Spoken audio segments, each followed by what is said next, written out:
Good evening, ladies and gentlemen, and aliens who may or may not be listening.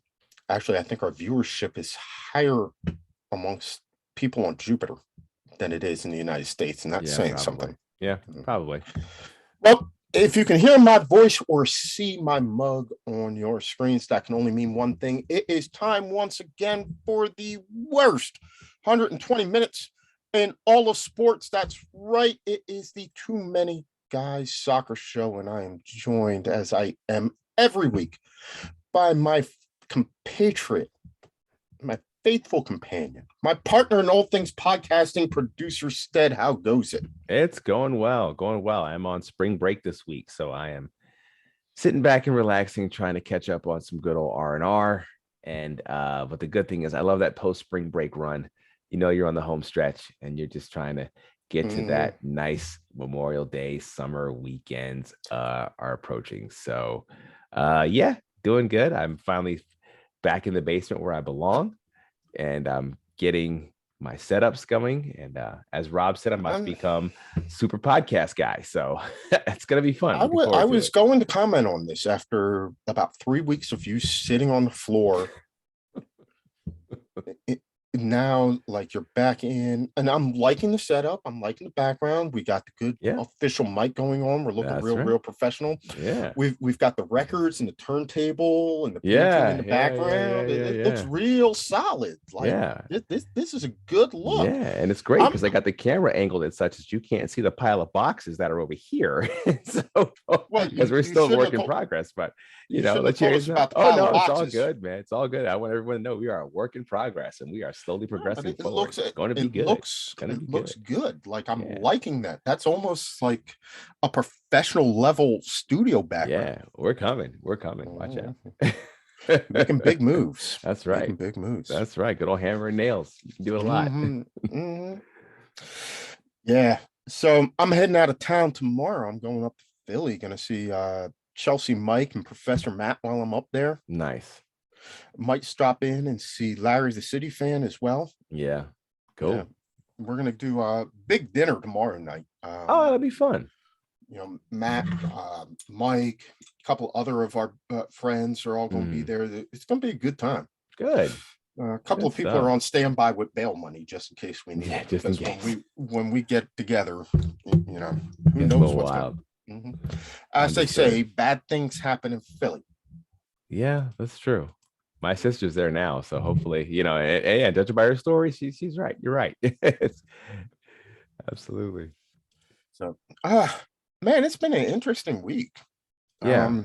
A couple of really good games today. I don't know if you saw them.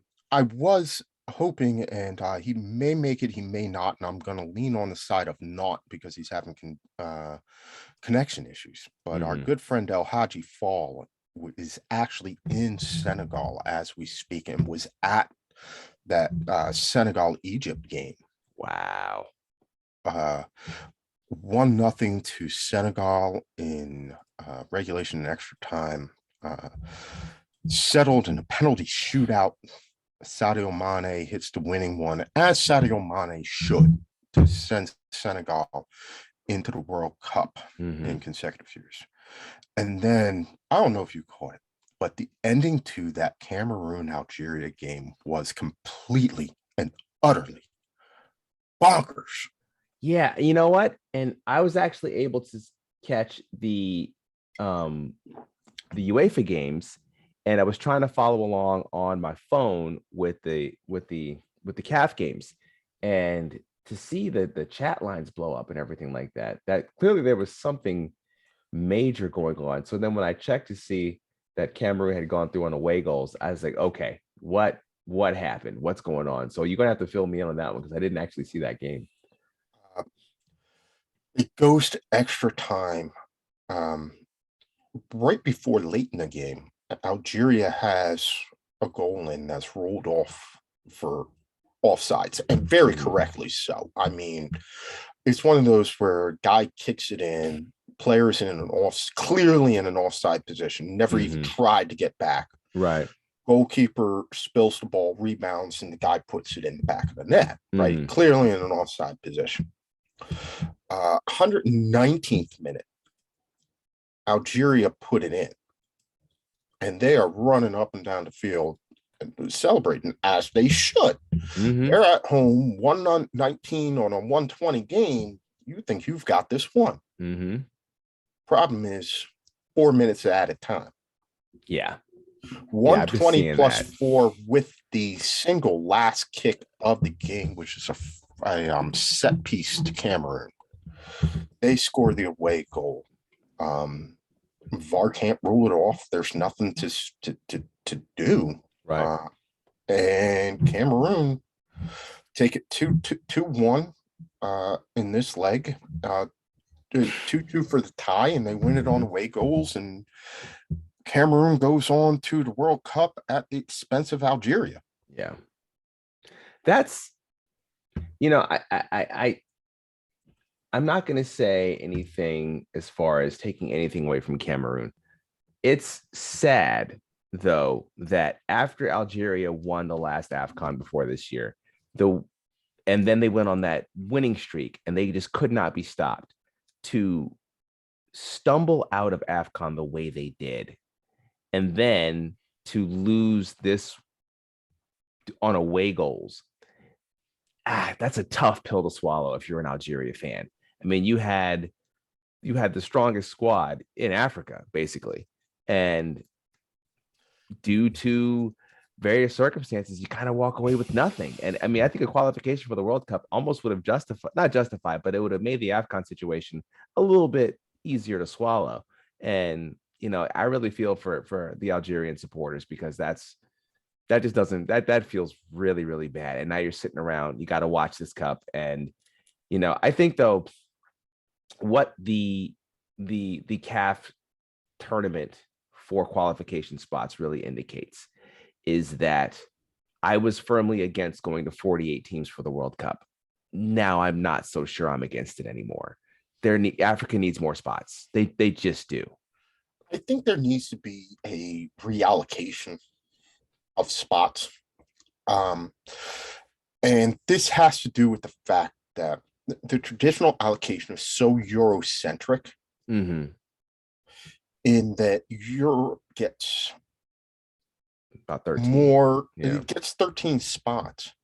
So Europe is going to have as many spots as Africa, South America, and the United States, and CONCACAF combined, right? More, actually. So they get more spots than any other, on a 32-team World Cup.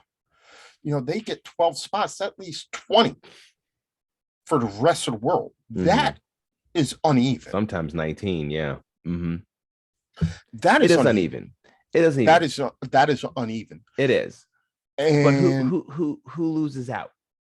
Well, clearly, I clearly think that there are some European teams that will be appearing, that if it was the 32 best nations, or, if you took the 5th team from South America, which right now, our buddy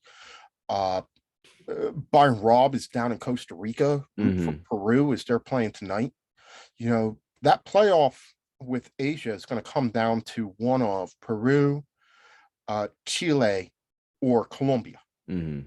All three of whom I think are better options for World Cup, for an international competition, and I'm just naming the 3 teams that haven't been because of the playoffs right now and mm-hmm. what happened. But no disrespect to Ukraine, and no disrespect to Celtic Cam. I would love to see the Tartan Army there. Yeah. I have a hard time thinking that Colombia is not a better team right now than Scotland. Or Wales. Yeah, I was about to say, or Wales, or Austria. I agree. Yeah. I agree. I have a hard time thinking that in a one-off playoff that Algeria couldn't hold their own mm-hmm. against one of the lower seeded European teams that's going to get in there. And I think, Yeah, I mean, think about it. You take Lewandowski off of Poland, that squad drops 20 spots in FIFA. Yeah, I agree. I do agree. I don't think that 48 is necessarily the team, because I think that, again, what we're going to get is, are we going to get more South American teams? I think South America's got 6 now. 6 out of 10. Yeah. They have 5 guaranteed and then a playoff. Yeah. Africa's going to get another 2 spots. They're one of the biggest beneficiaries of that. Do they deserve it? Heck yeah. Yeah, they do. How many more is UEFA getting with 48 though? I think 3, which is actually kind of scary, because I don't actually believe there are 3 other teams in UEFA. You can make an argument that I may or may not buy for why Panama or Costa Rica deserve to be there, but it's we've talked about the NCAA tournament, and how every year there are the teams on the bubble, and we argue about but at the end of the day, what we're arguing about is 14, 15, 12, 13 seed. Like, it's not somebody who I expect to compete in the NCAA tournament much beyond the first weekend. Right.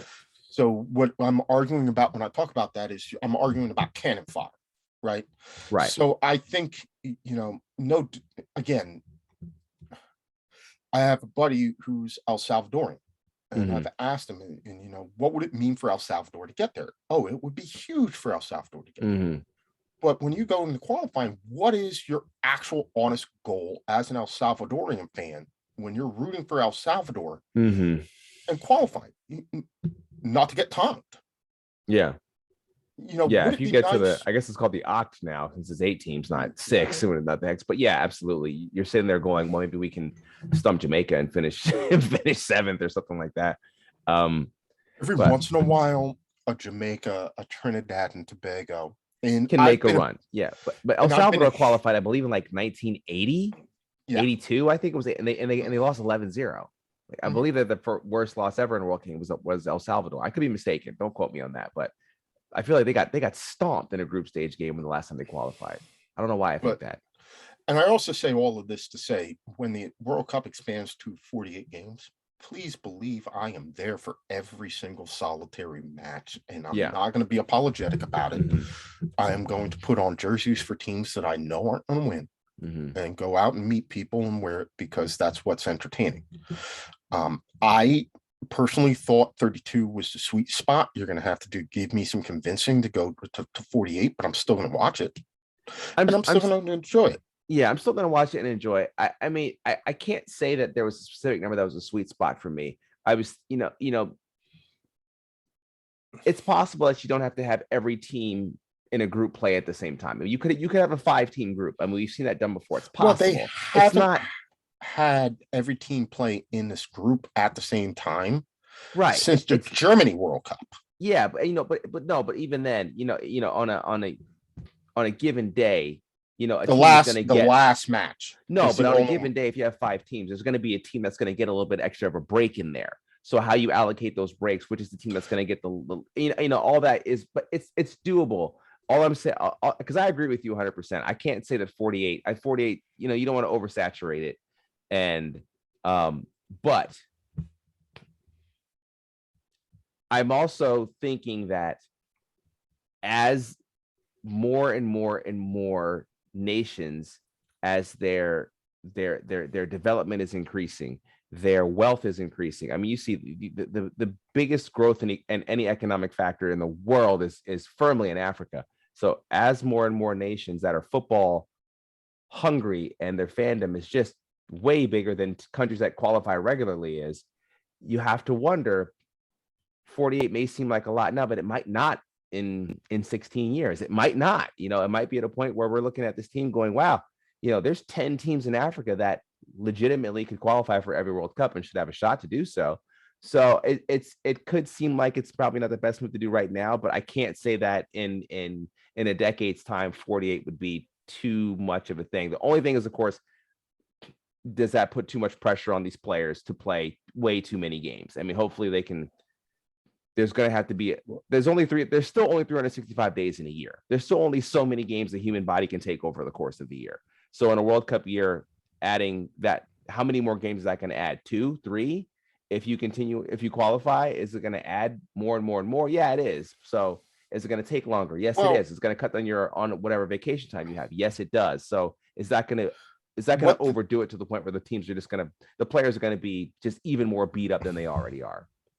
What they have told and what they have built and what they have said is that by going to 68 and by doing it the way that by going to 48 and doing it the way that they are, they're actually not adding any extra games to the tournament. The tournament is going to be the same length in number of games and things. So you're not actually adding more games.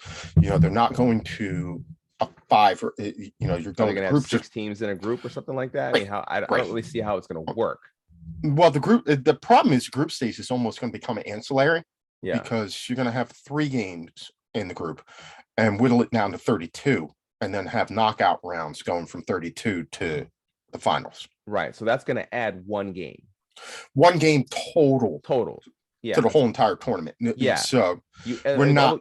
If you get to the final, if you get to the semifinal, then you have an extra game than you normally would if you get to a semifinal, I believe. But so instead of playing, and they should get rid of that third 3 games, that anyway.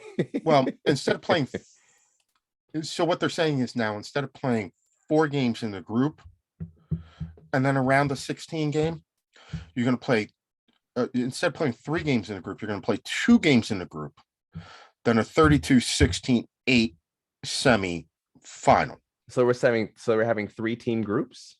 Yeah.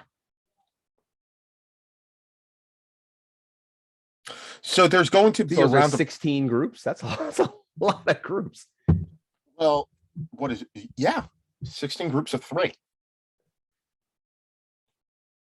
and the top 2 make it to the next round. Okay, so you're looking at, you're right, because they're still going to have these groups seeded. So you're going to have, I mean, the group of death's basically going to be,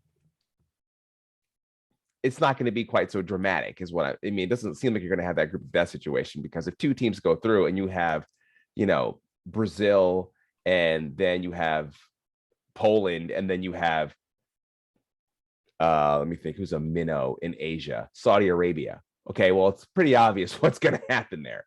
Pretty obvious. Well, in a way, though, the knockout rounds are what give them their money in the first place. That's true. I made this because I enjoy group stage games. I do like them. Sometimes they can be quite dull. I mean, one of the dullest group stage games I've ever seen was Portugal versus Ivory Coast. That game was terrible. But so maybe eliminating some of that might be a positive thing. Giving us an extra knockout round game is what everybody wants. Really wants. Yeah. Group stage games are ancillary anyway. Yeah. We're just watching it to see our team and see who's playing. Yeah. And now what's going to when we support it, but when we're US fans, so of course the group stage games is our final. I mean, we're trying to get out of the group. We can get out of the group, boy. We're celebrating. Well, I mean, so then it becomes, can the US fit consistently in the top, 31, 32 in the world to stay in pot 1 or pot 2, so that you have a group that looks like you could get into the top 2 and progress. Yeah. We cycling back to what we started talking about. I was talking to my friend, the guy from El Salvador, and he brought up to me what you brought up. Like, you felt like Algeria got jobbed, and he said, Egypt got screwed. He said, I can't feel bad because I was rooting for Senegal, but yeah, you're right. Egypt got screwed. They should not have had to play Senegal. Now, Senegal right now, as it sits, is 18 in the world in the February 10th version of the FIFA World Rankings, right? So the top 7 seeds in Qatar form pot 1. The next 8 teams are going to form pot 2. When you take out Italy, who did not qualify, Mhm. and Sweden, who did not Did qualify, not qualify. who are both seated ahead of Senegal. That bumps them up to 16. Mm. They are, depending on where the world rankings, and if they, because the draw is supposed to be on April 1st. Mhm. So if there is another iteration released, because the last one was in February, if there is another one that takes into account certain things like their African Cup of Nations win and other Mhm. things, maybe they get bumped up a spot. Mhm. But how would you like to be Senegal right now, where you, based on everything that I'm seeing, you look like you're in pot 3, and you're Yeah. you're the first team in pot 3, Mhm. as opposed to, and you can tell that it's not. I'd rather be. Let me put it this way: I'd rather be in pot 2 for that draw than I'd rather be in pot 3. There's Yeah, a lot absolutely. more chance in pot 3 that I can get stuck with the likes of Brazil In and Mexico or something like that. Yeah, I Mexico wouldn't want in the that. same Yeah. group, Mhm. or Brazil and the Netherlands Right. in the same group, Right. right? Easily, Right. Mhm. right? I think you could end up with the likes of Brazil and Germany Yeah. in your group. Mhm. Mhm. At least if you're in pot 2, you know a couple of teams that you can't play. Right. Right. And by the way, this is gonna be real fun. We know that the U.S. currently sits in the automatic qualifying positions, right? Mhm. If the U.S. does not get tonked tomorrow, does not get beaten 6 or 7-0, Mhm. which Hey. Hey, man. given what has Stranger things have happened, happened. I'm just Stranger stranger things have things. happened. They would end up in Absolutely. pot 2, right? Mhm. Mhm. Because they're currently the 13th ranked team in the world, Mhm. with Italy not being there. Sweden's actually behind them, but Mhm. with Italy not being there, they're clearly firmly in pot 2. Mhm. They'd be in pot 2 if they qualify. But if they enter the playoff, they drop down to pot 4, because Oh. the That's playoff right, team. because they were an automatic qualifier. Yeah. Yeah. So Mhm. no, because the playoffs haven't been decided, so we don't know. And Right. that goes for, so there are So placeholders. that game is going to happen after the draw. That game happens in So June, the same yeah, time so they're when just that. going to be like, okay, you finally got in. Boom, this is the only spot we got left. There you go. That's where you go. So Ooh, that would in addition, suck. so there are 3 placeholders who are the last 3 teams in pot 4. Mm-hmm. The CONMEBOL, the winner of the CONMEBOL Asia Intercontinental Playoff. Okay. So who's the okay? Yeah. So the CONMEBOL and Asia. So then, what is the We don't know. CONCACAF playoff? We don't know yet. The CONCACAF playoff is against either UAE or New Zealand, but that game doesn't happen until tomorrow, so Right. we don't know who that's against. Okay. And Because it's happening. I wasn't sure if CONCACAF still had their playoff with the Oceania winner. Yeah, Which yeah. they have the Oceania. So that's the second placeholder. Right. Is the winner of that one, right? Mm-hmm. Presumably, right now you'd have to favor Costa Rica based on how things look. Yeah. And New Zealand. Right. And that game is going to be played. It's a one-off. It's going to be played in Qatar. Oh, okay. That's a good idea. June. That's a good idea. Just do a one-off play. Yeah. Just do one game. Yeah, absolutely. So that's June 12th and 13th. There's one each day. We don't know. So Asia, which could boil, is going to be Chile, Colombia, and Peru are all still in, depending on the winner of how tonight's games shake out, right? Versus the winner of the Asia playoff. Right. And then CONCACAF versus Oceania. And then you have that playoff that didn't happen in between the Ukraine, Scotland, and then the winner plays Wales. Right. So the third placeholder is labeled Wales, Scotland, or the Ukraine. I believe Ukraine, Scotland, I believe, would firmly be in pot 4. That's just where their world ranking is. I think Wales is a little higher. Ukraine may be at the tail end of pot 3, depending on how things shake out. But yeah, they put them all in pot 4. So especially if you're Colombia, Chile, or the United States, you ended up in those playoffs. Ooh, are you getting jobbed? But on the flip side, how would you like to be in that group that somehow ends up, and you know the U.S. is going to end up with this group? You know that there's going to be a group of death. It's going to happen. You know automatically it's going to happen. Yeah, it's going to be Belgium, the U.S., Senegal, and Colombia. Because they're going to be a pot 4 squad. Oh my God, U.S. is going to go 0-3. I'm sorry, I would have no faith in the U.S. They're just going to go, because also it's obvious the U.S. is basically saying, let's try to get a run in because we didn't even qualify last time. Let's get a run in before 2026 to make sure we get these guys some game experience, because they're going to come with a very young squad, which is, I think, the smart thing to do. But I mean, but also the good thing is though, there'll be no pressure. No pressure. Go there and have some fun. They are banking on not having to qualify in 2026 because at the host nation. But what we've never seen is a World Cup with 3 host nations. Right. Absolutely. Even with a 48-team World Cup. So what you could say is, all right, we know we're expanding CONCACAF to 6 clear nations. We're going to take out U.S., Canada, and Mexico, who are top 3 qualifiers, and let them y'all play amongst yourselves for the remaining one. The other thing you could do is say, you know what, because there is no one host team nation, what we're going to make all 3 of you do is qualify. And depending on how sadistic FIFA wants to be. Yeah. Now, hey, look, there's only one country on earth that could not qualify for the World Cup and have it not affect attendance, and that's the United States. There's so many people here from all over the world, and this is a destination, and there's not so much infrastructure that needs to be put in place for the U.S. to host a tournament of that magnitude.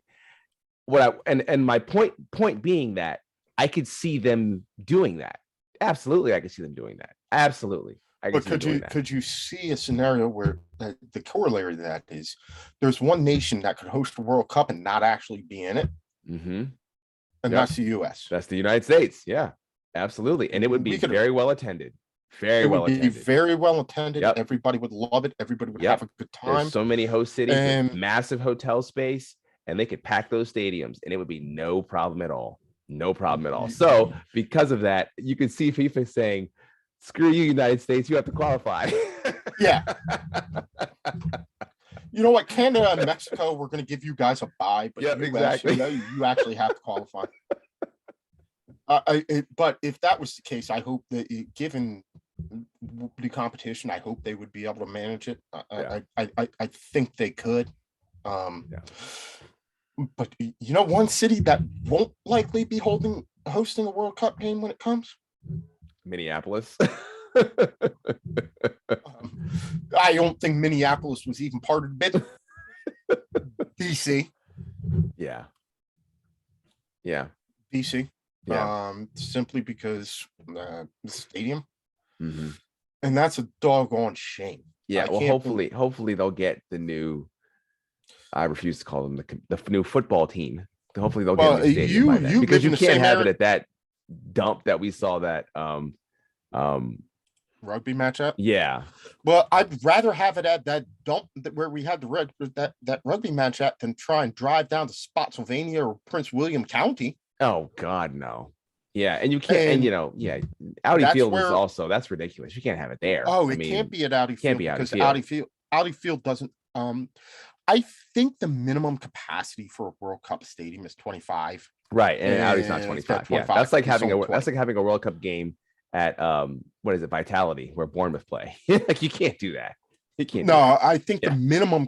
I think the absolute bare minimum for a World Cup group stage game is 25. Yeah. And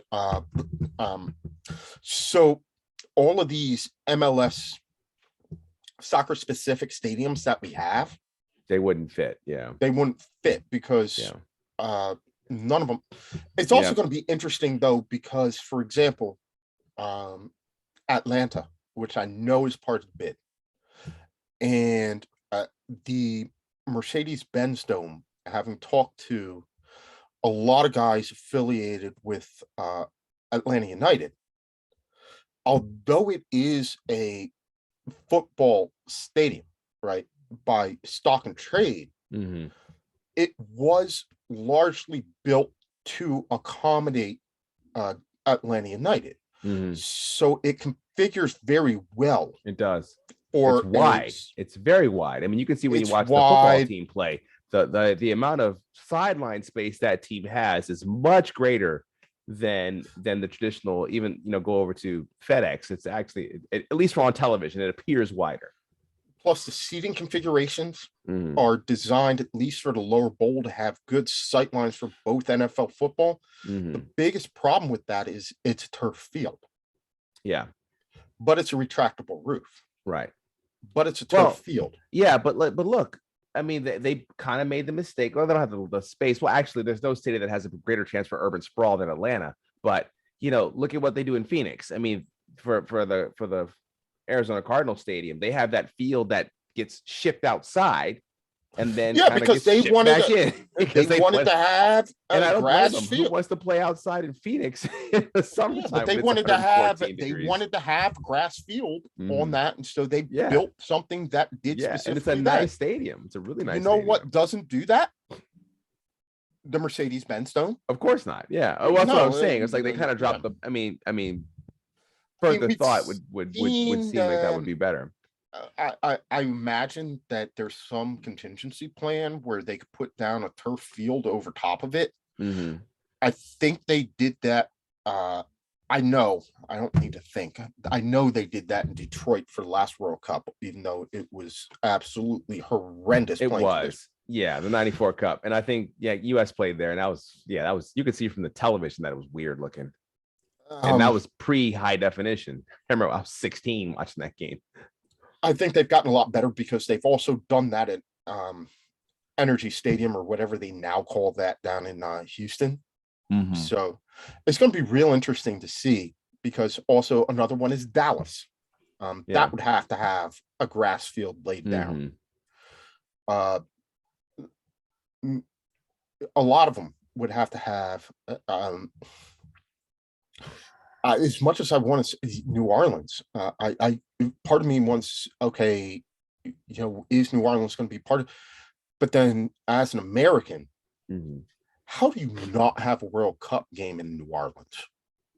Well, if it's July 20th, it's hot. It's in New Orleans. It's hot. I mean, that's the only justification for not having it in New Orleans, just because of the weather. That's the only. It's hot in Florida, but we're going to do it there. Yeah, but New Orleans is a different kind of hot, man. That's that swamp hot. It's hot. It's hot in New Orleans. I know what swamp hot is. That's why they built it. They're having a World Cup in Qatar. Just throwing stones against the wall. They're having a World Cup in Qatar. Yeah, I have to have November. Did you see us watch the World Championships for track and field in Doha? And when they ran the marathon, they had to start the race at 1 o'clock in the morning just to combat the heat. So you had these runners out there. It's literally 1 a.m. and it was still 90 degrees. And they're out there running. Hey, listen, I've been there. All right, so we got to welcome on our good buddy, Cheslea Mike Stead. Mike, how you doing this evening? Doing well, my friend. How are you? Fresh off a Poland win as they qualify for the World Cup. Yet another European team that's going to be in it. Pretty good victory over Sweden today. I'm not going to complain about that. Yeah, I mean, 2-0. They really held the balance of play. Cheslea made some good saves, but really Poland looked more threatening the entire time. I'm gonna say this though. Let me say this though. I'm going on another little rant here. Stop. They need to change the rule. Players should not be allowed to decelerate at all when taking penalty kicks. Lewandowski, you're too good for that. Don't do that. You're too good for that. Don't do that. I don't know what that penalty kick was today. That was ridiculous. That was ridiculous. And he didn't stop moving. I get it, but they need to change that rule. That is the most disrespectful thing you can do. It's hard enough. I don't care how big and tall these goalkeepers are. I don't care if you're staring at Thibaut Courtois or Mendy or Donnarumma. No. Once you move, you can't slow down. Kick the ball. Ivan Toney does it. He's the best PK taker in the Premier League. Go kick the ball. I'm done. Back to the game. I got to believe at some point in time, though, that is going to become a rule. That they got to stop that. It's once ridiculous. Once you accelerate, you can make it like baseball's balk rule. Is once you address the ball, you can't interrupt your motion to the ball. And writing it as that makes it simple enough to decide. Like once you start, you can't accelerate. Yep, you can't interrupt your motion towards the ball. Nope. Ivan Toney takes 2 steps and kicks the ball. Kick the ball. Yeah, you know what? I think though, with the advent more and more of these like 11-10 shootout games, then I mean that gives you the impetus to make that change because you know, but I mean there's been 2 11-10 shootouts in the last year, and I don't ever remember seeing a goalie come up. I mean that's like it was so rare, and so you know if that could be the impetus for them to change the rule. Well, the other thing is, while we complain about it, it makes for good theater, which leads me to ask the question whether or not FIFA feels the need to change it. I mean, I think that FIFA always wants. I'm wearing a goalkeeper kit, so I might not be unbiased, but I think probably they always want a chance to stop it, right? If penalties become unsavable, then you're just giving a goal when you call a penalty. I think the small chance that your keeper can save it, I think people want to keep that. But we've known for years penalties are not saved, they're missed. The advantage has always been with the kicker. Penalties are not saved, they're missed. Be it because you kick it in an area where the keeper can stop it, or you miss it completely. You know, of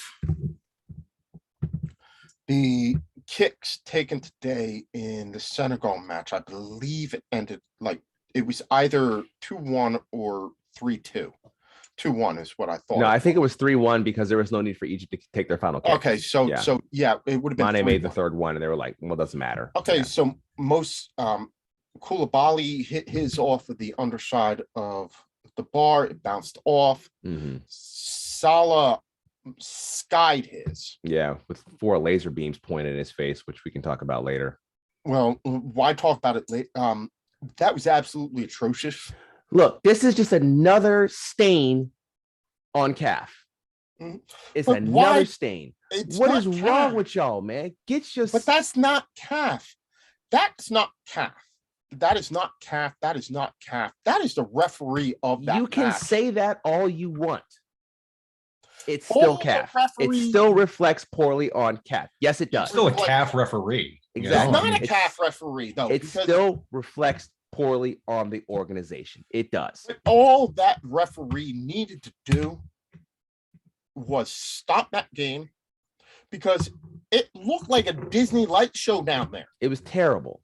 It was terrible. I didn't even watch the game. I just saw a couple of highlights and I was like, no, what I watched is this? It was absolutely atrocious. And how, if I could see it on TV, how that ref could not. And all you need to do is stop. Say the game is stopped. We've seen referees pick up the ball and stop a game before. Look, if this continues, it will be entered into as a forfeit. And that's going to be the end of it. And you say it once, and I bet you this much, if you still see laser pointers on the field, guess where they're coming from? Not the Senegalese side of the field. Yeah, I don't know. With we talked last show or the show before about the ineptitude of refs when it comes to calling a game consistently. And I personally don't think the fans would actually believe him. I don't think supporters would believe it. I would think they would be like, yeah, okay. And there'd be some knucklehead. There's always knuckleheads. And there'd be someone there that would continue to try it. What needs to happen is don't let them bring that stuff into the stadium. Well, that's a completely different sort of thing. And this is not a CAF thing. And I'm not even going to pretend. Okay, we're gonna have to agree. No, disagree on that one. No, but I'm not even going to pretend to say that it's a CAF thing, because we have seen fans throughout Europe, throughout Asia, throughout everywhere. Soccer fans come into stadiums with things that they don't need to have. Understood. Which you and but I this is going to reflect worse on CAF than it will on UEFA or on something like CONCACAF. It just is. It's going to reflect worse on CAF because it was an African game. Exactly. It feeds into the narrative. Exactly. That CAF doesn't know what they're doing. That's why I'm saying it reflects poorly on CAF. It does. It does. I don't like to say that. I don't like that that's the way it is, but that's the way it is. That's the way it is. But then they need to train their refs better, because he should have picked up that ball. And so, yes, I understand 100% what you're saying. Yes, it reflects poorly on CAF. It reflects poorly on Senegal because it happened there and it happened in Africa. But they're still trying to get over the vuvuzelas, okay? Still mad about that. And that wasn't even. I'm still mad. I could still hear it ringing in my ear. I still have 12 years ago. I still have two, and I love them. All right, and I'm never going to give. I had one in my classroom, but still. Yeah. It was kind of annoying. It was cool for a couple of games. It was cool when Shabalala scored against Mexico. That was great. That was a great moment. And then I was done after that point. And so it's not a CAF. I mean, yes, you're right. It is a CAF thing. It is going to reflect poorly on CAF because it happened in Africa. But at the end of the day, that's, I'm in reality, that is not a CAF thing. That is a ref thing. That is a stadium security thing. That is people getting together and saying, we are not going to allow people to bring certain items in the stadiums. I still, to this day, do not understand, because I've never lived in a world where this is possible. I don't understand how you walk into a stadium with a road flare. I don't either. Like, I'm not acting like Romania and Bulgaria, where that seems to happen quite often, as a bastion of proper fan behavior, or refs who really know how to control the stadium. I'm not saying that either. We do not live in a world, being what stadium security is like over here in the United States, where we can walk into the stadium with road flares. Even if we are supporters, we're not allowed to bring pyrotechnics into a stadium. It just doesn't happen. Happens in Greece, though. It happens in Greece. It happens in Turkey. It happens in South America. Right? I know this has been years ago, but there's a really great YouTube video of fans at the San Siro throwing a Vespa off the second deck of the San Siro on the, like, how I remember that. You get a Vespa into the stadium. And that's, he just didn't trust parking it in the lot. Like, how do you do that? Like, I just can't compute in my head. Like, I'm walking through the concourse pushing my Vespa, and nobody's gonna, they're just a dude with his Vespa. Makes perfect sense. And so when stuff like this happens, I'm like, we don't see a lot. We don't see those same sorts of things because we are conditioned like that is not gonna happen. Your bags are going to get checked before you walk in. You're going to get wanted. You're going to get metal detected. Any bag, anything that you carry into the stadium when you walk in the stadium is going to be checked. And that's the price of admission to walk in to watch a sporting event in the United States of America. So, like, if I walked into a Wizards game with a laser pointer, I can guarantee you if I used it, I wouldn't be in that stadium but so long. Mm-hmm. No, I mean, over here, it wouldn't even take a referee. An usher would be there within seconds, and you'd be thrown out of the building. I once almost got thrown out of a Wizards game for sitting next to somebody who was chanting for the Sacramento Kings too loudly. Well, they are the Kings. I mean, but I'm saying, like, forget a laser. It's ridiculous, though. It's ridiculous. He cheered for the Kings too loudly, right? At a Wizards game. Yeah, it's not hard to do at a Wizards game, considering how quiet that stadium is most nights. Sorry, been to a few Wizards games where I left in the third quarter. And I was like, you can believe how many times I've gotten in trouble when I go and watch the 76ers play down there. Yeah. The only difference is, unlike the Sacramento Kings game, where there aren't a lot of Kings fans in the area, so anybody cheering for the Kings is going to appear very uber loud and that much more obnoxious just because they're cheering for the Kings. Mm-hmm. There's a lot of Philly fans who come down. So when you get and they at least live here too. I mean, yeah. So there were just more fans. Yeah. So it wasn't as noticeable somebody cheering for the 76ers as it was somebody cheering vociferously for the Sacramento Kings. Yeah. But I just no. But you're right. That was an awful look. That was a horrible thing to see on TV. It looked like the Disney laser show. It was awful. Mm-hmm. And all the talking points tomorrow are going to be about how and if this impacted the game. Mm-hmm. I don't think it did. No, I don't think it did either. But because they were also showing when Senegal was taking theirs. Yeah, but also, this, I think, to this other extent, though, it's unfortunate. But when it comes to the World Cup, Egypt is just not ready to play. They're just not ready. For a team that's been so dominant, though, in AFCON, because even though they final a lot too, even when they don't win. I don't know. And I'm not saying they're this great team that's underperforming. I don't know. You just kind of hope that a team that does so well with their continental tournament that would probably get to a World Cup a little more often than they do. And when they have I think they've only been 2 or 3 times. I don't think they've won a game. So you just kind of wish they would do a little better. I think El Hadji said it very, very well. That in Africa, what they're able to do is get in the African Cup of Nations, especially what they're able to do is they're able to get people in one-off games because you only see them once. Mm-hmm. Mm-hmm. And they're able to just figure out a way for that one game to get you. Mm-hmm. And that's all that matters because you never see them again. Mm-hmm. But then when they step up in competition or when it's something like a world, because remember, he was supremely confident. Mm-hmm. And when he said, no, they won't because we've got them twice. Right.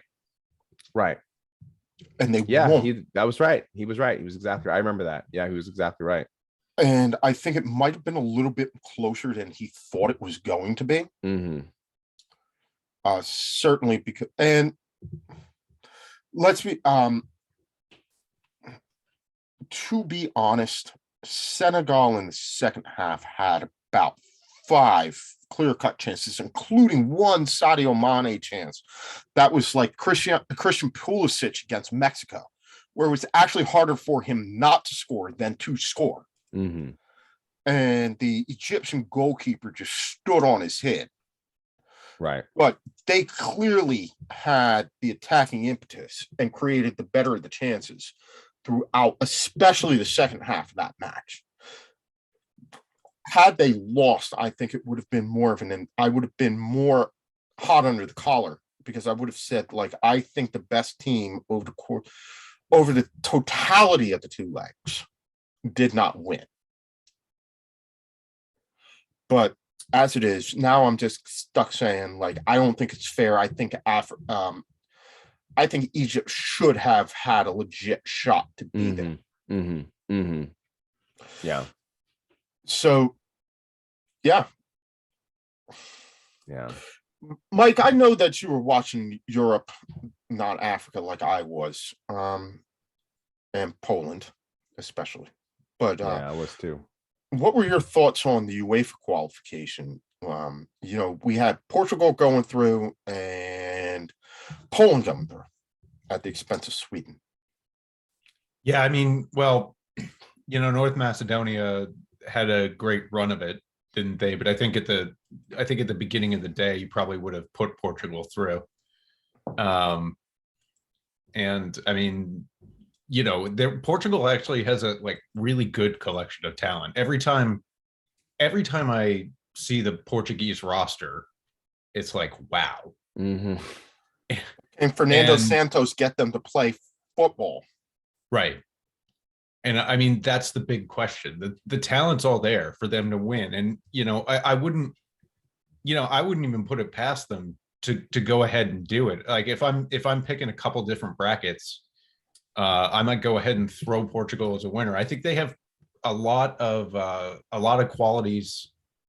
They have a lot of qualities in the sense that, they have all the talent, but they haven't really put it together. Kind of like Italy last year, Well, we're going to turn to Italy as soon as we get over this conversation, because we do need to talk about the fact that they did not qualify. Did you see Nuno Mendes though for Portugal? That kid looks special. He looks special. 19. Mm-hmm. Hopefully he gets out of PSG so he can actually win something outside of the French league. But I mean, if you played FIFA, he's a guy that you automatically sign up. Oh yeah, he's a stud. Potential stud. I'm with you, Mike. I think that they've got a lot of talent. They need a manager to put it all together and give them a style of play, and somebody who's going to be willing to subject Cristiano Ronaldo's ego to the good of the team. That's going to be a major part of this. I mean, probably Ronaldo's last World Cup. You would think, unless he and Tom Brady are on the, fountain of youth drinking or whatever. Hey, they were whatever hanging out. They were found or hanging out sold to after the the devil. Man U game. They were hanging out. Yeah, Took him on a trip around the field, let him walk around a little bit. Said, "Don't you want to keep playing?" I really think though that they need to. I think they need to turn that over. Well, but that's what I'm saying is that I think, he knows it's his last run. He's going to want to be the man, but, it might not be beneficial for the Portuguese team for him to be the man. So, yeah, that's going to be a tough job for a coach. And, we'll see. We'll see what they do, but they've got the potential. Well, let's talk about Italy not qualifying. That was the shock result from last week running into this week was Italy, the defending European champions, going out 1-0 to North Macedonia on a late goal. To me, it looked like the Italian defense just fell asleep. It's a goal kick. It's pretty straight up end of the game type of run where you see the goalkeeper hoof it as far forward. They get it. It bounces in front of the North Macedonian attacker, who's able to get there before the Italian defense wakes up and just catches Gigi Donnarumma flat-footed. Italy had their chances in regulation. They just weren't able to convert them. And so second consecutive World Cup, no Italy. Mm-hmm. Yeah, I mean, go ahead, Cheslea Mike. Go ahead, please. After you. No, I mean, is it good for the worldwide game that Italy is not in it? No, they're a big team. They win big tournaments, and they bring a lot of fans, and they travel with a lot of fans. But I personally think that the winners of the continental tournament should automatically qualify for the World Cup. I just think that makes sense. And if I'm an Italian fan, I'm angry right now that isn't the case. But at the same time, you've got to they just didn't do well enough. They didn't win a group. They Yeah. didn't win the group that they should have won, despite being undefeated. They drew too many games, and they end up finishing second to Switzerland in a group that they probably easily could have won. And they put themselves in that situation more than anybody else, because not only was it that they finished second in the group, they finished so low as second in that group that they weren't even seeded in the playoffs. So you got to win the games, right? Drawing isn't good enough, and they didn't win enough games across that qualification to justify being in. They found themselves in that situation. Yes, I know that they played probably the lowest of the low ranks because of their seeding, but that's what happens when you give the people that opportunity. Well, yeah, and I think they continue to do that because Italy, I just don't feel like they put enough emphasis on offense. They just don't really score. I mean, you look at their leading attacker, Immobile. He only has 15 international goals. He's played over 50 games, and there's a problem there. There's a problem with getting the ball in the net. And look, I'm not saying that they haven't been extraordinarily successful playing the Italian way. I'm not even saying they need to change it.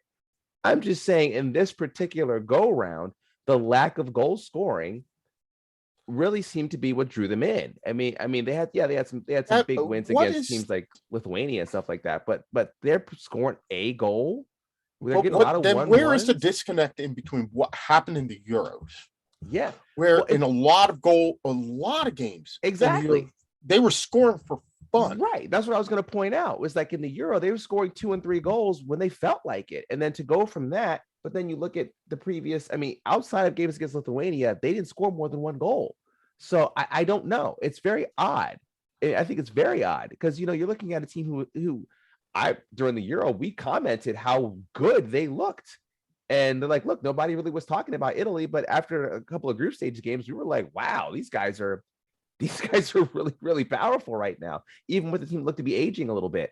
And then when maybe the tank was empty. I don't know, but they couldn't score a goal. They couldn't score goals. And I personally think that's what did them in. And I don't know. I think it's odd to say for an Italian team that's not really their MO anyway. But I think for once their lack of attack is really the reason why they didn't qualify. Yeah, you got to score goals to go through. Yeah, and if you're not going to, you're not going to. But maybe it is. I don't know. I don't know, but we also, if you want to go to like Germany, right? We've talked about how great Germany is in the World Cup. Thomas Muller, leading scorer in the World Cup, can't buy a goal in the Euros. Yeah, and they're perennial underachievers when it comes to Euros, but when it comes to the World Cup, semifinalists, champions, regularly. Yeah, third place, regularly. Absolutely. If Germany doesn't semifinal, it's weird. Yeah, in a World Cup. In a World Cup, it's weird. Yeah. Now, it's one thing to sit and say, like, okay, when we look at the differences in between the Copa America and the World Cup, right? The Copa America is a completely different tournament. You're not playing on the same sorts of pitches. Refs aren't the same. The game is about capitulation. Like, I can get that. I can see why you couldn't score but it'd be one thing if it was like Brazil was scoring at will in the Copa America and in qualification with what they have to go through, and then got to the World Cup and didn't score. I kind of look at them and say, but I really don't understand what the disconnect is right now in between, Euros, what we saw, not even like a summer ago. This wasn't like it was 2 years ago. We are really talking about what, 10 months ago? Mm-hmm. Yeah. If that, yeah, agreed. Yeah, it Yeah. wasn't like, it was Fellaini didn't Euros. lose any hair since then. He's still the same level of baldness. Yeah. Like I don't understand. I really can't compute in between and other than, having did what they did this summer, did they somehow feel in these fixtures like, oh, we'll be good, we'll be good, we'll be good, and a certain sense of overconfidence that led them not to perform? Because it did. They were asleep at the wheel, and it looked like a team against Macedonia that was in first gear because they just expected that somehow they were going to win, and they were completely taken by surprise when they did. And I don't think that they thought that they could ever get to this place where especially after having won. So maybe, Mike, this is your argument against having continental champs be part of the World Cup, because you have a team like that can't prove in qualifying, despite the number of games that they were given to prove it, that they're able to actually muster the energy to go out and win the games with the determination that they need to win it, to seal it up and get through. Right, sure. I mean, I get that argument. Of course, they're two separate competitions. So of course, if there is a team that wants to emphasize winning that particular competition, you would think that they would do that. My argument against that is, well, if that's the case, then won't there be more teams who are, really, really gearing to try to win this automatic spot, to skip the qualifiers? I think it would probably lead to better football, but that's just, We're also I get the arguments both ways. We're also totally arguing semantics because, again, lest we forget, this is the last 32 team World Cup. We're going 48 next year. Pretty much any team that wants to pay attention to qualifying is going to qualify for the World Cup from this point on, right? Like Especially in Europe. And I mean, almost in any confederation, except for Africa. Well, I think even in Africa, instead, let's go back to what you were saying. Yes, I think in time, you're going to find that you will have more competition to qualify.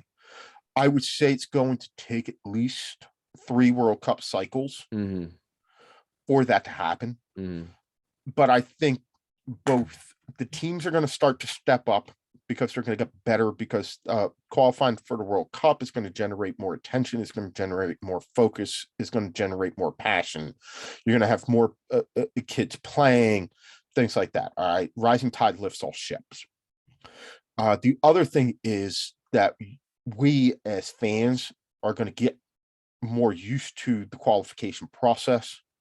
So the drama is going to be there because we're going to be able to identify, even if it isn't the same drama that we had. Like, for instance, we may not have the same conversation in 10 years. I mean, let's hope that we're still doing this in 10 years. I don't know what venue. And let's hope that we're still all talking about to each other in 10, 12 years. But let's say in 10, 12 years, when we come to World Cup qualification for the 2036 World Cup, or whatever that is, 2036, 2038, I don't know which one it's going to be. We won't be having a conversation about, oh, well, the U.S. needs to win. We'll be talking about like the playoff and the shootout in between Costa Rica and Jamaica. Right. But we'll be talking about it with the same passion, because we'll genuinely be excited to see which one of these two teams is actually going to make it out. Yeah. I mean, the Oceania 2. Well, it's going to be the same thing it's going to be the same way that we look. Remember, the NCAA tournament wasn't always 64 teams. Right. Now we look at it. Could you imagine it without 64 teams? No, it'd be a lot worse. It would be. All Yeah. right, but at one Could you point in imagine time- Selection Sunday? Teams who got screwed? I mean, you kidding me? That'd be a 2-day show in itself. Well, I think the first 4 of the championships John Wooden won, he had buys to the Elite Eight. He had to Yeah, play no, it one makes game. sense. He And only they were actually regional brackets then at that point. So if you didn't win your conference, you weren't in the tournament. And they didn't. There was no one else out west. There was no other big. I mean, his first couple of NCAA tournaments, he had to win 3 games to win the NCAA title. They came in at the Elite Eight level, and there were only, I think, 24 teams, if that. So at one point in time, a 64-team tournament wasn't even 64 teams; it was maybe 16. And we got used to that. And forget 64, now we've gotten used to 68. Yeah, although I'm not gonna lie, I don't watch the first 4 games. I don't watch first 4. We only pay attention to the first. But I mean, on the hypothetical, that they were to expand it and add an extra weekend to that tournament, and instead of going from 64, they wanted to go from 128. We'd be watching it. Yeah, of course we would. There'd be no drama about who qualified now. And Stead and I talked about this earlier, saying like, I think the drama with again, FIFA might have backed into this without realizing it. The drama is going to be with the 48 team World Cup, because you're only sending 16 teams home, and you're going with a knockout round of 32. Now I get an additional round of knockout games, Right. which is what I'm really tuning into. Sure. Yeah, obviously knockouts way better than group. But I think it's better for the game worldwide too, just because of that concept that's so prevalent. I guess probably comes out of sports marketing, but the concept of meaningful games, right? The qualifiers, now a team like Jamaica, right? You're on the margins of making it, as opposed to just being an also ran. So, that's Group stages are great to go out, hang out and watch games with groups of fans, and enjoy games with groups of fans that you never ever get to see at a World Cup, right? One of the best, and this is a bad example because it's not an actual World Cup game. It's a Euros. The first time the Euros expanded to 24 teams, the new format, when Northern Ireland went in. I went out and watched Northern Ireland's first match, and I put on my Northern. I was at the same pub. No, not for that match. You were at that. I was at the Harp for that match. Not for that one. We were in the back. No. We didn't meet there, but I was there. I watched it. Oh, well, you didn't. I didn't watch it with you because you didn't come in the back and watch it with us, because I had a bet going with Steve that he bet me he would take care of my bar tab if I could show up to that match in a Northern Ireland jersey. And I have a Northern Ireland jersey. And he kept going on and on with me about how I don't have Northern Ireland jersey. And I'm like, yes, I totally have Northern Ireland jersey. Showed up and I was watching it with 2 Northern Ireland, and we were just like looking at each other, and it was like the Spider-Man meme, everybody pointing to each other like, why are you here? But they were right. Like, look, I don't know if I'm ever going to get to see this. Mhm. So we're going to come out, we're going to party, we're going to have a good time. Watching Iceland. And I mean, Iceland's not the best example because they made a World Cup in there and stuff like, but you get to see games with fan groups that don't normally get out. Panama, how excited they were when they made it. Mhm. I mean, heaven forbid. The last Caribbean team to make it was Trinidad and Tobago. Mhm. TNT. Yeah, but I mean, heaven forbid another Caribbean nation make it to a World Cup. Do you understand the level of party that is going to be? And I am there 120% for it. I want to know where that is.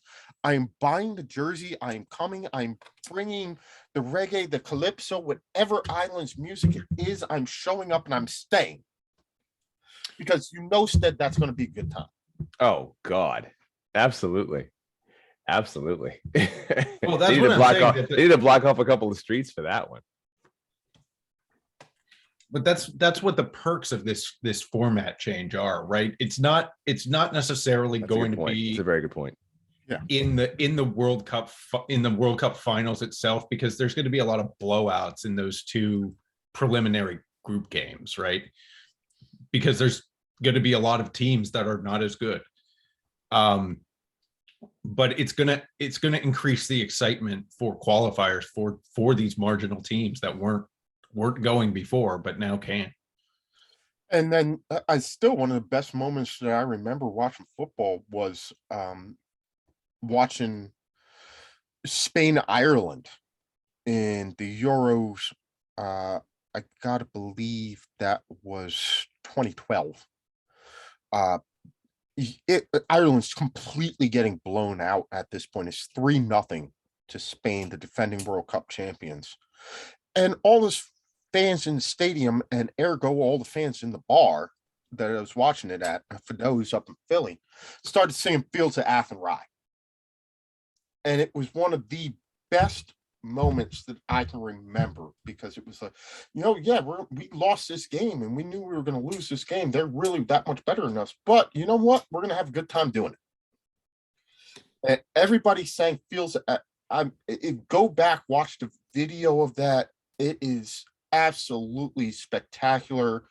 About the 80, I want to say like about the 75th minute, for about 15 solid minutes, all you can hear in that stadium is the Irish fans and then the Spanish fans and everybody else just singing Fields of Athenry. It is absolutely spectacular. Yeah.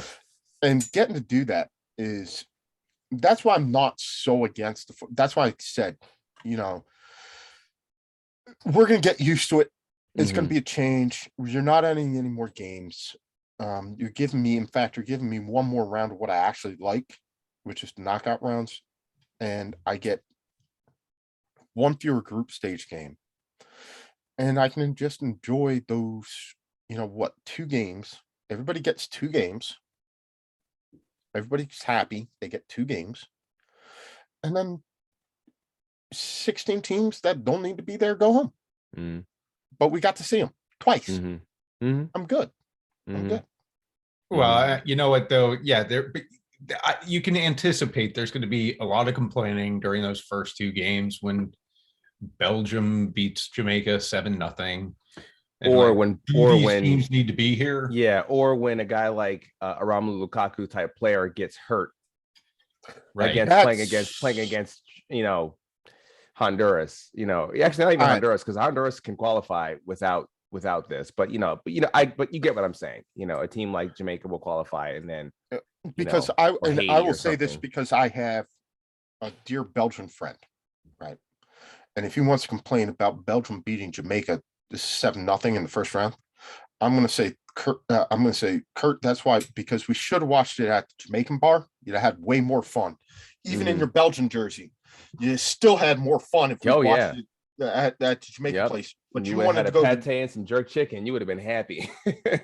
I'm gonna get a beef patty, some cocoa bread. Yep. Oh, it's a cocoa bread. Yeah. I'm gonna get a beef patty, some cocoa bread, and some jerk chicken. Yep. Some saltfish and Aggie. I'm good to go, man. Rice and peas. Yep. Some egg on the top, man. Done. And maybe if I'm feeling really, really frisky, I might get some oxtail. Yeah. Oh yeah. Definitely. Yeah. Because I'm good. I'm there for all of it. All right. Man. Yeah, man. Gentlemen, I got about a half an hour left. And there are a couple things that we touched tangentially on Italy not qualifying. We really needed G to do this tonight because we can poke fun. But when we get him back, he's not going to escape. He'll feel it at some point. There was one thing though, before we get into lower leagues, previews, things like that. Well, there are a couple of things. First and foremost, we got to talk about the U.S. men's national team. Byron Robb is not able to join us. I guess well, he said he might if his internet connection was stable enough and he got back in time, but he's in Costa Rica right now. He's a braver man than I. He's going to brave the slings and arrows. Not only, I've always said that you are really a fan of your team when you go and root for them on the road. I've rooted for Villanova on the road. I've rooted for the Eagles on the road. I've rooted for the 76ers and the Flyers and the Phillies on the road. I am not sure, despite the fact that I am an Army combat vet, that I have the testicular fortitude to go down to Costa Rica and root for the U.S. men's national team on the road. Or like Azteca. Yeah. Oh my goodness. No. Like I feel strongly like I might do it if it was like England or France. I'm not 100% sure that I have the testicular fortitude to go in CONCACAF to Central America and root for the U.S. men's national team. But Byron Robb is on the road in Costa Rica going to watch the U.S. men's final qualifier against Costa Rica tomorrow. Now, we had the U.S., the U.S., we're all USA fans. I think Stead, you're still a USA fan. Not 100% sure. It changes on given days. You know, I can't keep up with it all. You know, they stopped showing MMA fights. I might watch a little more. So 0-0 draw on Sunday. In a game that I'm not gonna lie, I think the U.S. actually created the better chances in. Not that they had more possession, but they definitely had some clear, dangerous to a Christian Pulisic. You actually should have scored that chance. It was harder for him not to. But 0-0, they saw that out. 5-1. I'm sorry, that was Thursday. 5-1 against Panama in Florida on Sunday to set up this final qualification round. They have qualified at a minimum for the intercontinental playoff spot against who we presume to be New Zealand. It could be either New Zealand or United Arab Emirates in June the 12th and 13th in Qatar. All the U.S. need to do to qualify automatically is not lose by more than 6 goals. Given where we are versus where we started, when we lost our first game, Drew needed backs to the wall sort of performance against Honduras to get out to save that first round to now. Mike, I want to get, has your impression on this team changed at all? This team or Greg, the coach, changed at all over the course of this qualifying campaign? No, not really. I kind of think they are what they are. They're younger. I think they're still being built towards 2026 while trying to have intermediate success here too. Sure, you would have wanted to have won the group. Despite the fact that, Canada did. But Berhalter, I don't know. I don't know if he's the guy. I think a lot of it depends on how they perform in the finals. Because to me, it's not about the style in which you make the World Cup final. It's about whether or not you make the World Cup final. I mean, just ask Italy, right? So let's see how we do in the World Cup. I mean, Christian Pulisic, frustrating, misses what should have been a winner in Mexico, scores a hat trick the next game. They've got to find that consistency up front. But again, it's a 4-year project here. We'll see where we are by 2024. Really, I think that's when the alarm bell should go off if you don't like something that's happening in U.S. soccer. All right, Stead, I'm going to give you the same question, but I'm going to put it in teacher parlance for you. Thumbs up, thumbs down, thumbs sideways on the U.S. Yeah, I'm going sideways. I mean, Mike, you basically said exactly what I think. I think they are what they are right now. They're a work in progress. I mean, you look at the squad. I mean, there's so many 20, 21, 22, 23-year-olds on this squad. And, I think they should qualify, applaud them. I will watch all the games I can, preferably at a watering hole of my choosing, and I will enjoy it. But to say I have any expectations for any sort of results coming in this World Cup are slim to none, and that's okay. That's okay. This squad is 4 years removed from not even qualifying, and it's clear they're doing a rebuild. And I also agree. I'm not sure Berhalter's the guy, but I think for what you want to get moving forward, qualify, go there, get some World Cup experience, get some games under your belt. It's like the 90 World Cup, get some games under your belt, try not to embarrass yourselves too poorly. And then, and it is what it is. I don't think we should be putting too much pressure on these kids because a lot of these are babies. I mean, we got guys born in this century, like a lot of them. So let's go ahead and let them develop. And also what's good is that it appears that there are players still coming up the pipeline who will be 21 and 22 during the next World Cup cycle. And they're going to be putting pressure on these guys who are 27 and 28 by this time to make sure they keep their games lofty. And hopefully they're going to try to play for the big clubs, the bigger, I'm not saying big as in, the world-class clubs, but playing bigger clubs, try to get out of the United States, play a bit more in Europe if you can, and develop further there. So I think it's positive moving forward, and maybe they can get a good run with a 48 team World Cup where you just have to kind of get, don't screw up too bad, maybe get a win, and you get one win, you're probably going to go through in 2026, and then, see what happens. So it is what it is, as what I'm trying to say. That's a very long-winded way to say it is what it is.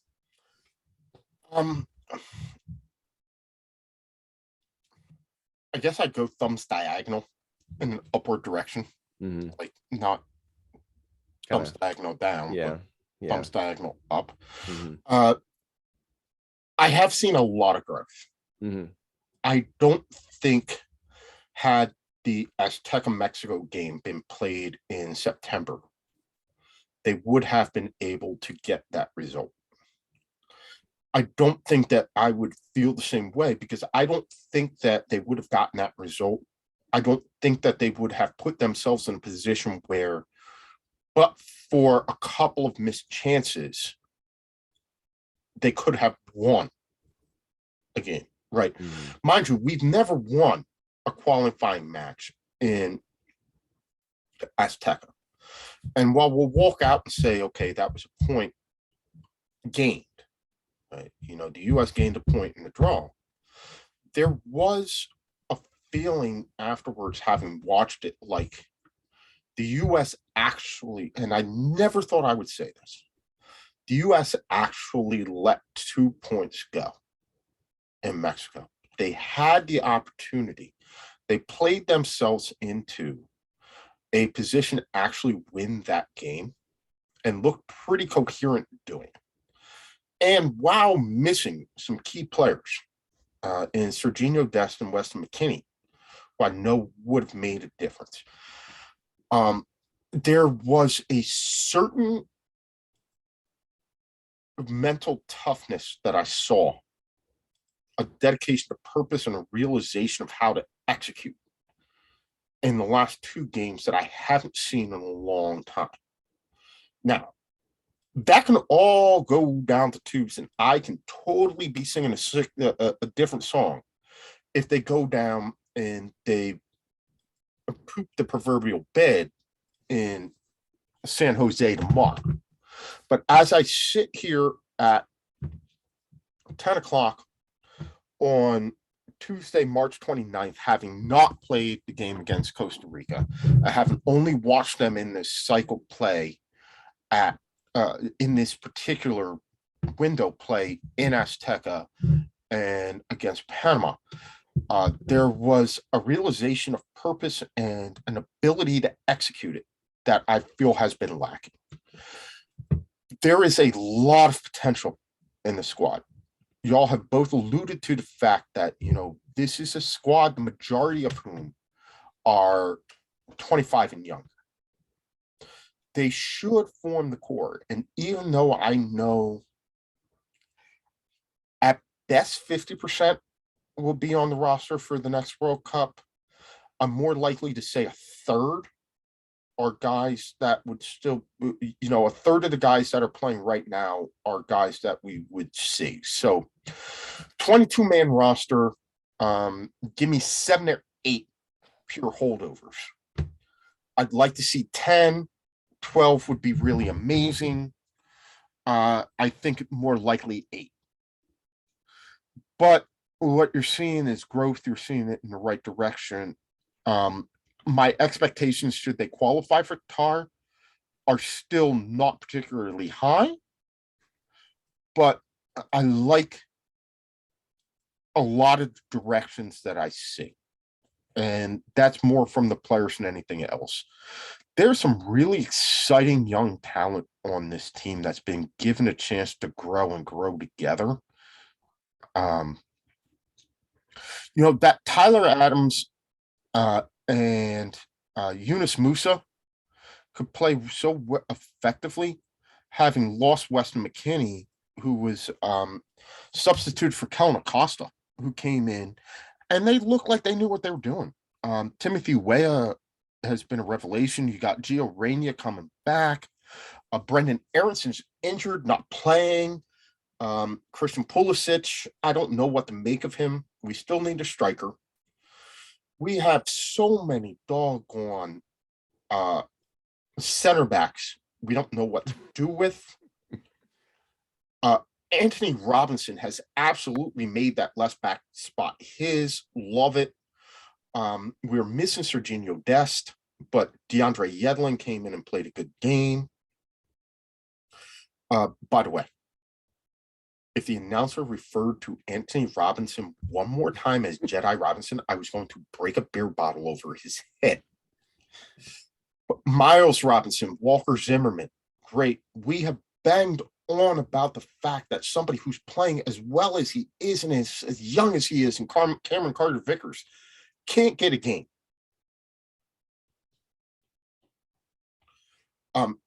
Shaq Moore coming in off the street against Panama to fill in at right back and I thought he did a good job.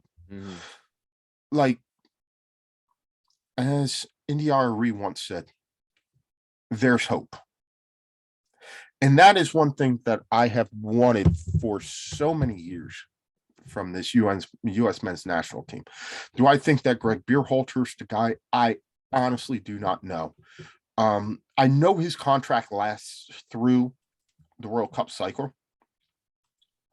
Should he qualify, should get there, we'll go through, and then they're going to need to make a decision whether or not they think that he is the best person to bring them through to the next level, to bring this talent up to the level that it can achieve. I will give him credit that he got them to this point. What is it now? 4 games unbeaten against Mexico, including a road game. That's no small feat. No. He's going to have to do the World Cup this year, presumably another Gold Cup next year, and a Nations League qualification campaign. And so, if you think he's the man, maybe there's somebody else. Maybe it's even a guy like Jim Curtin, who I think could come in and just give a different voice, more attacking. We're going to change the setup. But 4-4-2 diamond. I'm definitely going thumbs oblique on a, what is that, Stead? That's about 75 degrees. 75 degrees? Yeah, it's about 75. Me and Cheslea Mike were at 90. So I think 75 makes sense. Yeah. All right. I'm gonna go 75 degrees positive. Positive. All right. Mike, let me ask you this. Let me ask you your thoughts on this. Do you think that one thing that we might be starting to see as through this competition is the rise of the United States and the decline of Mexico? Do you think they're long-term trends? No, No. absolutely not. I think that it's so cyclical right now. The Mexican team ebbs and flows depending on coaching, passion, players, availability, geopolitical factors, so many things that is very hard.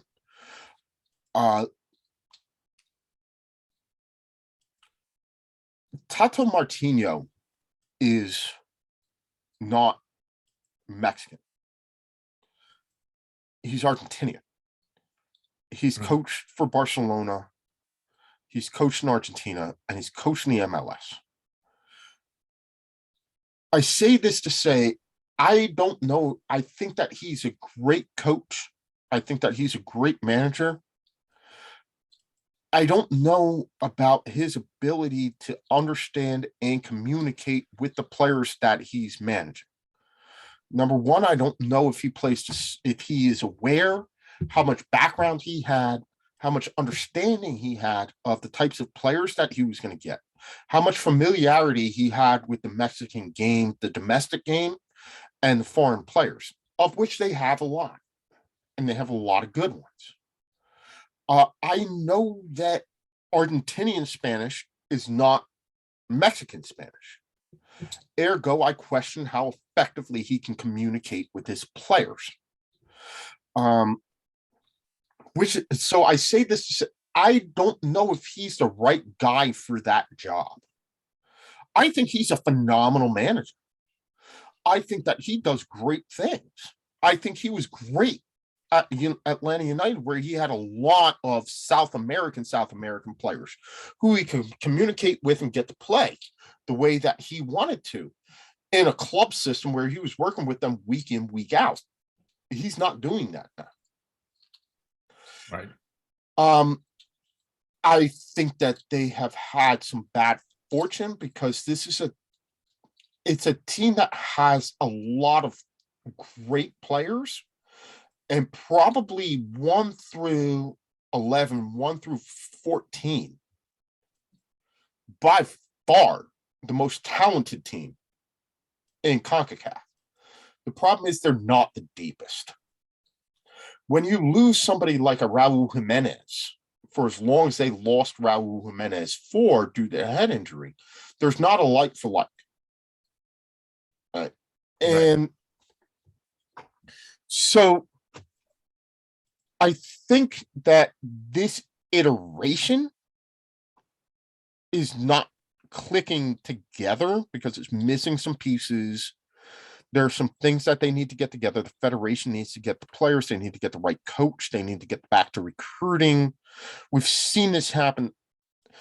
Honestly, if I'm thinking about it from the Mexican standpoint, I think that they thought that they had it all together because they had been so dominant for so long. They had all these players, all these extremely talented players playing over in Europe. Tecatito Corona, Ache, Hector Herrera, Raul Jimenez, all of these guys are flipping amazing players. And it was just, I've seen it before happen with them where it's just like, oh, we're going to coast, and then it falls exponentially flat. And as good as I think Tata Martino is, I just don't think he was the right guy for the Mexico job.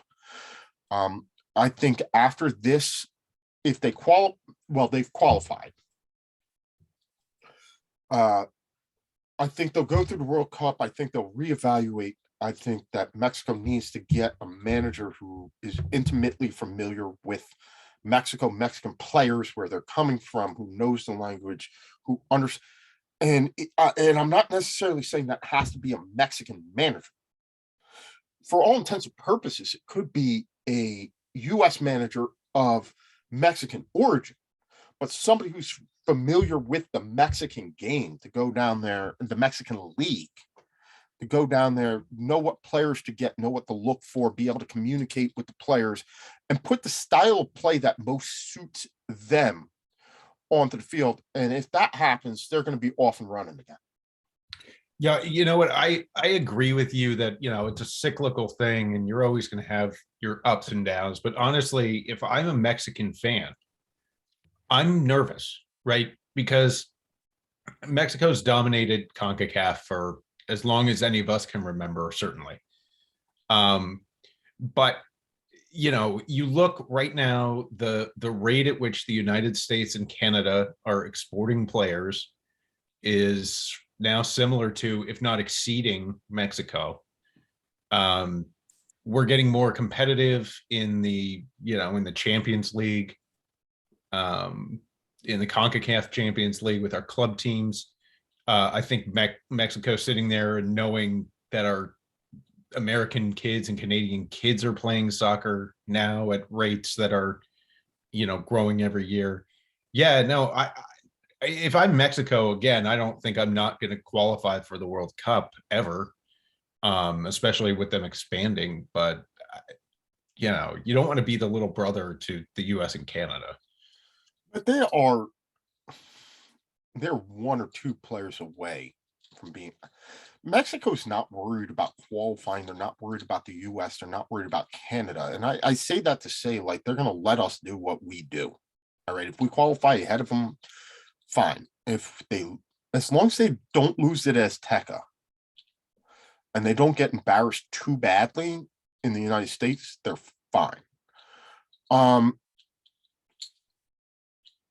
If I'm a Mexican fan, I'm more concerned, can I make it to past around the 16 in the next World Cup? Like, can this guy get me past around the 16? Can we go to where I'm always going to have the players.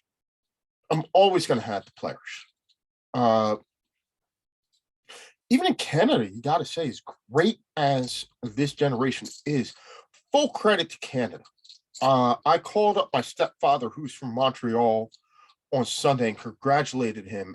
And he's like, you know, outside of, I think it was like 80 or 80, 82, 86, 80, the last time that they made a World Cup, he was like, and he couldn't even remember. You know, full credit. But look what had to happen for Canada to make it. This is Iceland's golden generation. This is Kyle Larin, Jonathan David, Alphonso Davies. Like, how many times are you going to just happen to have a kid that age who happens to be one of the best players at his position in the world? And I know he hasn't played the last couple of months because of the myocarditis, and he's just getting back in form. But think of the difference that he did make for that team when he was playing, and how much more effective they were, and how much more effective they will be in the World Cup because they have him. We're not talking about like, oh, I'm the best player on my team or I'm the best player in my country.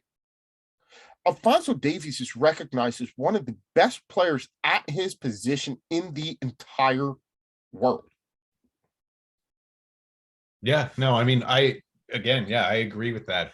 And we've seen what that can do for a team. You know, look at how good Wales were able to be for all the years that they were able to ride out Aaron Ramsey and Gareth Bale. And they've been shells of themselves. Right. But we still could qualify for the World Cup. Still could qualify, right? You know, Iceland got what? 3 cycles in 2 different tournaments out of their golden generation. Yep. You know, we have to think Canada's a bit younger. So it's nothing to say you got this World Cup, you got next World Cup. Now, 2030 becomes a different story. How many Canadian kids are going to be playing soccer? How many are going to get inspired by Alphonso Davies and Kyle Larin and those guys? Right. And the growth of the MLS fueling that too. It helps having a local team. It helps having a local team. A rising tide floats all ships. And you have a very large immigrant population that their parents love soccer. And those parents love soccer. They have a game to go and see. They have an academy. I will say I do firmly believe that MLS has been better to every confederation outside of U.S. soccer in CONCACAF than U.S. soccer. Like, I think it has done wonders for El Salvador. I think it's done wonders for Panama. I think it's done wonders for Canada and Jamaica and Trinidad and Tobago. I don't think it's done great things for the U.S. men's team, but I think it's done wonders for everybody else. Because now their guys have an opportunity to come over at an earlier age, get better coaching, better resources, better training, better facilities, better diet, all the things that you need to be successful. We're just starting to realize that. So if, again, back to the question that Mike originally asked, do I feel concerned if I'm Mexico? No. I'm not right now. I have no reason to. I think this is cyclical. I'm not worried about it. I've seen this before. I know how the script ends. I know the movie. It come back in 2026 or 2030 if they're still struggling. If they go out and lose the next couple of Gold Cups to the United States, and the United States goes on a run where it's like 4 or 5 years since Mexico beat them, then all of a sudden it gets to be a little bit more salty. Right. Yeah. I mean, it's what, for a long time though, I think Mexico got comfortable with this feeling that, yeah, the US will beat them every now and then, but Mexico's going to qualify for the World Cup. They'll final in the Gold Cup. US will be dumb enough to schedule the game in LA. So it's a home game for Mexico anyway. And, they could play in a paper bag in North Dakota. It'd still be a Mexico home game as long as they're playing in the United States. But come on, when it's at least if it's there in a paper bag in North Dakota, they'll speak English in the stadium. They don't even speak English in the stadium in LA. So at least though, but what I'm getting at though is I think it's about time that Mexico actually realized that, I think the time where you had this really cupcake route to qualify for the biggest tournament in the world is starting to end. And as you pointed out, the rising tide lifts all ships. Yeah, I mean, Mexico, you might need to tighten up a little bit if you want to maintain your dominance, because to say they haven't been dominant is really ridiculous. They have been dominant. This was the same thing that happened circa about 2012. Right. True. I mean, true. Maybe that was Sans Canada. That was Sans without Canada. And look, and the other teams that that third qualifier, when it is a virtual, when it is a minnow. I mean, look, say what you want about Costa Rica's recent success, they are still a very small national team. And same thing with Honduras, and same thing with Jamaica, and same thing with Panama, and same thing with Trinidad and Tobago. But when you have a country like Canada, okay, that's a little different. That's a little different. And I'm not saying Canada is going to be good in 10 years. They might not be. They may all go back to the ice hockey rink and just decide to do that and run track all year. But you don't know. I don't know. I just feel like this is a different team. The third team that qualified was always a team that finished third. They didn't come out and win. I mean, this Canadian team won. They've locked it up. They've won the groups. They've won. So it's kind of like, oh, I don't know. For me, for some reason, this just feels a little different than 2012. Because I do agree with you in 2012, but this feels a little different to me. Yeah, 2012. I mean, Juan Miguel Osorio was coach. That went pear-shaped really, really quickly. They went through a bunch of different managers. That was the year that they almost didn't qualify. The one thing I will say is, as bad as the qualification campaign has been, they're much in the same place that we are. And probably more so because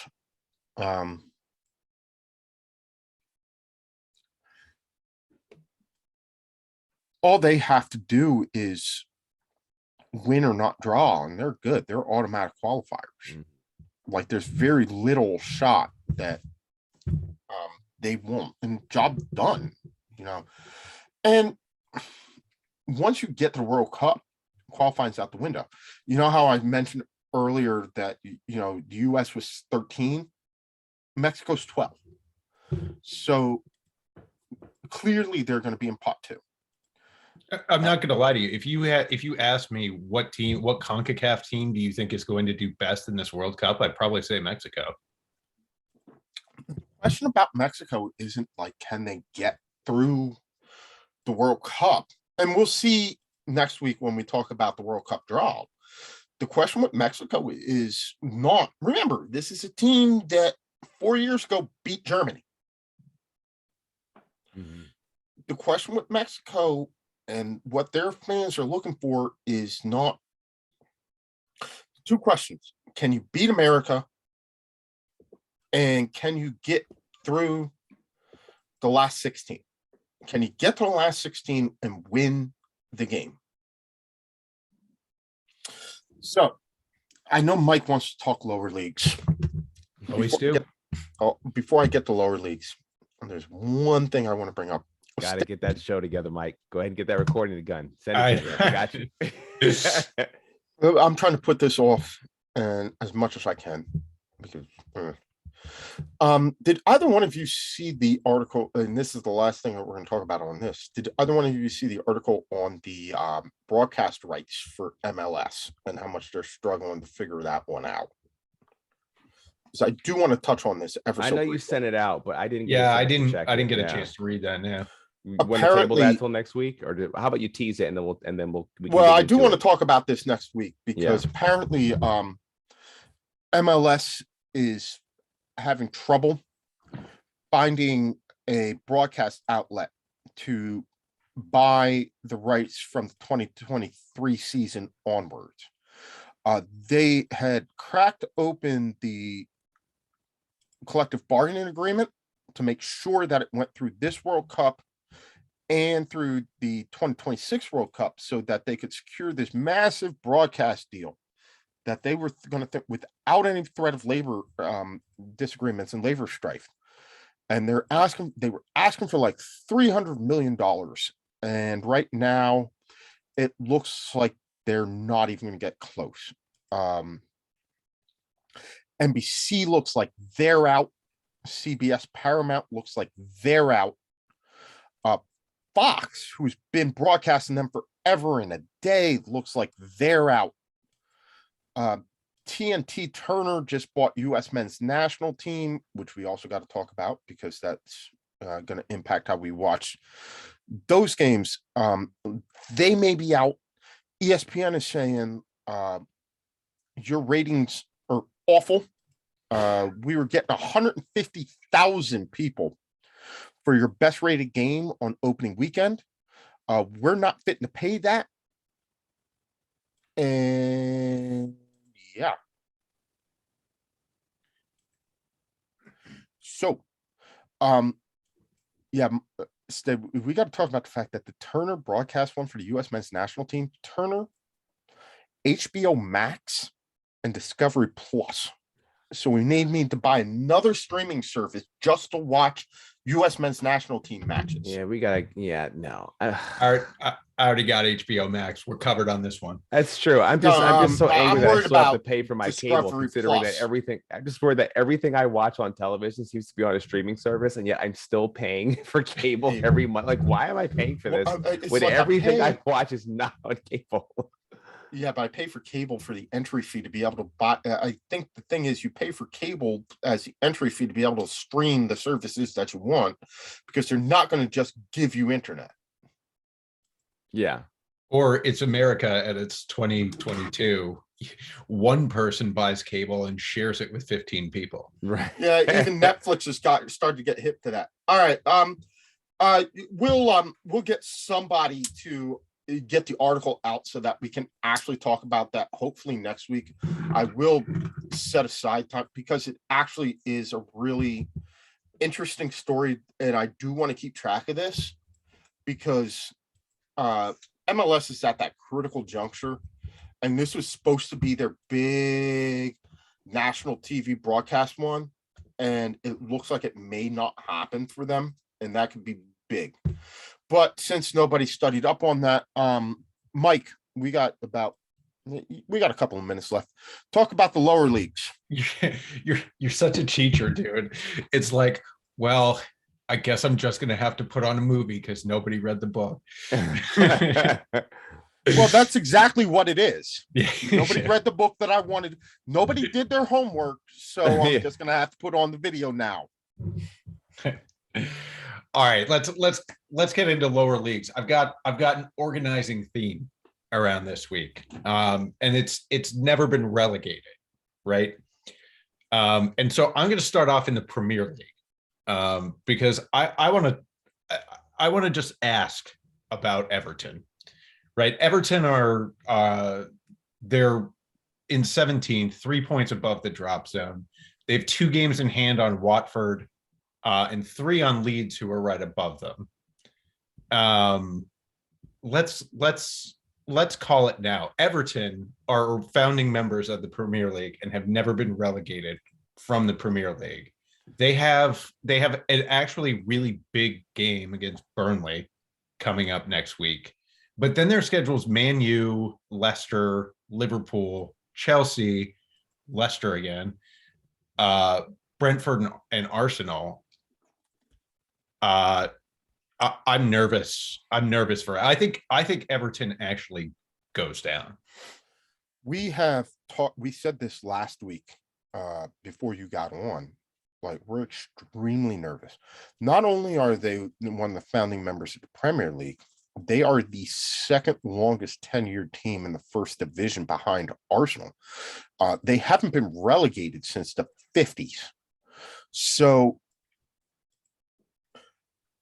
Stead said about a month ago, maybe more, but recently, when Sean started bringing this up, he said if Everton go down, that would be the biggest relegation probably ever in the Premier League. And at the time, I poo-pooed it because, we've seen teams like Newcastle go down, big teams, things like that. I'm man enough to eat my words. Stead, you were right. I was wrong. If Everton go down, this would be by far the biggest team. They would be the biggest team to get relegated. That would be the biggest relegation ever. And Mike, you're correct. Make no mistakes about it. They are totally in the thick of it. And based on what you're saying and how they're playing right now, yeah, I believe wholeheartedly that they're going to get sucked into it. The one thing that they've got going for them is the fact that they have a game against Manchester United, and that tends to forgive a lot of sins. Well, I mean, yes, yeah, they've not been playing well either, but it would be an enormous loss for the Premier League. It's a huge fan base. It's one of the bigger ones in the United States, even though they haven't really been title contenders for a while. So if Everton don't go down, if Everton go down, who do you think of the bottom 3 are staying up? Watford can leapfrog them? Probably Watford. They're the only team with any talent. I'm sorry, Burnley. Yeah, this look terrible. I mean, and they're wasting a very good goalkeeper, and Norwich gave up 3 months ago. So. Right. Yeah. But Norwich want to get back to their comfort zone. Yeah. You bring up a good point. Like, the only thing that might save Everton is the fact that Watford, Burnley, and Norwich are so abject. Yeah. I mean, at least Watford has a couple of players you can count that might be worth a sale if they go down. There's a couple there. They've shown some heart. They got fight in them. I was going to say they got a lot of fight. They got a lot of fight, and I think that's the only reason why I think that they may beat out Everton. Mm-hmm. Whereas with Everton, I don't consistently see. I either don't see the fight or I don't see the ability to direct the fight in the right direction. Watford seemed to try. And all it takes with that is, you know, a good result here or there, and they can get it done. Remember, Stead, before Arsenal tanked them, they leveled that game. Mm-hmm. Oh yeah. No, Watford played well that game. I thought I thought they played well. There were a lot of squeaky bum time going on during that game. Absolutely. Yeah. So, you know, a couple of more of those against teams that aren't at Arsenal or Man City, Mm-hmm. you know, they can win those. Yeah. That's why I think that they could leapfrog Everton. I just think if they play that way, they have the opportunity to pick up points that I don't see in Everton or Burnley. Well, as you said, Mike, Norwich wants to get back down to their comfort zone as quickly as possible. Yeah. No. So let's move over to the leagues that are still playing right now during our international break. League One, League Two. And we're sticking with our theme, never been relegated. And so let's go to the bottom of the table in League One, sitting in 21st place now, AFC Wimbledon. And guys, you want to talk about a poor run of form? AFC Wimbledon have played 21 games without winning, and that streak stretches back to December 7th. There have been draws in there, but there were more draws at the beginning of that stretch. And they've lost the last 5 games in a row. The scary thing is that they've played 21 games since December. Yeah.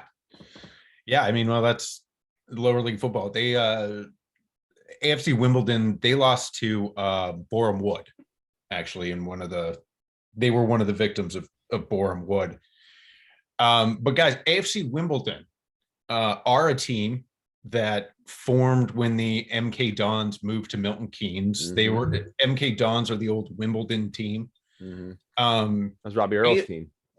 AFC Wimbledon was that year reformed in the 9th league, and since reforming in the 9th league, AFC Wimbledon have never been relegated from any league. So just keep your eyes on AFC Wimbledon as they epically falter, and have put themselves in position. 4 teams get relegated from League One. They are currently under the line, and they've never been relegated. Interesting, by the way. MK Dons are at the top of the league. So just another thing for AFC Wimbledon fans to hate. Of course, they're old rivals. They're as old as the club AFC Wimbledon is, because, well, they stole their club. Mm-hmm. And their logos and their trophies. It wasn't that they just stole the club. They took the house, the car.